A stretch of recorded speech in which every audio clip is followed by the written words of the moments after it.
Yo! You good, twin? Yeah, my fault. I'm just doing a video for psychology. What's up, y'all? It's your boy, 9-year Rogers Battle, aka... No, I'm not gonna lie, that's mad fit. AKA Mello. Now, listen, I know this may seem over the top for a midterm, but I'm also an aspiring content creator, and I wanted to use this opportunity as a chance to practice making good content while simultaneously completing my assignment. Please don't fail me. See, growing up, I've always struggled with anxiety and depression, and I think I know where this all stems from. Now listen, I'm no scientist by any means, and what I'm about to say is merely a hypothesis based off of my own introspection. But as a kid, I was diagnosed with level 1 Asperger's. Wait, what? That didn't make sense. My fault. As a kid, I was diagnosed with Asperger's, basically meaning I'm level 1 autistic. This made it very difficult for me to function in social situations, and I was sort of the weird kid in school, and I believe that this led to the development of my anxiety, which led to sleepless nights, which led to mood swings, which led to chronic depression, and not gonna lie, that first light skin in 10th grade didn't make it any better. I feel like most people have a pretty good understanding of both anxiety and depression, which would make Asperger's a pretty good topic for this video.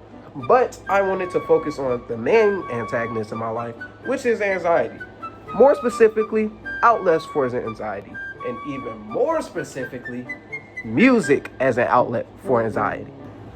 In this video, I'm going to be going over my experience with music. How does music help me with my anxiety? Does music help other people with anxiety, and why? And I'm also going to be discussing whether or not this is a universal thing. Does music work for everybody with anxiety? Yes. We're gonna find out later in the video. I'm done yapping. Let's get into it. For as long as I can remember, I always loved music.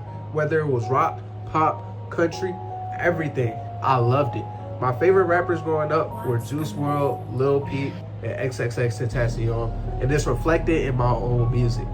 Yes, I make music. During middle school is when I really discovered the emo rap genre. Artists like Lil Peep, XXXTentacion, and myself often refer to anxiety in our songs and plenty of other mental health conditions. But why? Does the music itself help us to kind of relieve some of these feelings? Does this mean that music is a good outlet for people dealing with anxiety? For me, the answer is simple. Yes. Before I ever started making music of my own, hearing people talk about the things I was struggling with taught me that I wasn't alone. And it wasn't just because of the artist, it was because of the community. Finding other people who were fans of the same artist as me was simple. 1, because of the internet. And 2, because most people can look at me and tell that I'm a Juice WRLD fan. I don't know if that's a good or a bad thing, but whatever.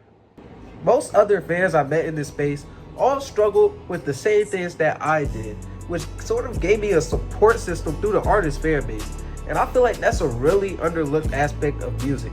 Just finding people who can relate to you and the things that you're going through can help so much when you're dealing with anxiety and any other mental conditions. But also, we can't forget to talk about the music itself. The way that artists pour out their heart through raw lyrics, tone of voice, and beat selections that just make you forget about all the problems that you have in life, it all works correspondingly to help kind of drown out all my thoughts, to help kind of numb the anxiety.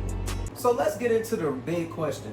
Does music really work for people with anxiety, or is it just something that feels good in the moment? Well, according to a 2021 meta-analysis published in the Cochrane Library, researchers looked at 32 randomized controlled trials and found that music therapy significantly reduced anxiety in those who received the music therapy treatment versus those who didn't.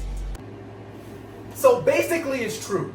And on top of that, a study at Yale University in 2022 showed that listening to music during mindful practices changed brain activity, lowered stress levels, and even reduced symptoms of anxiety and depression.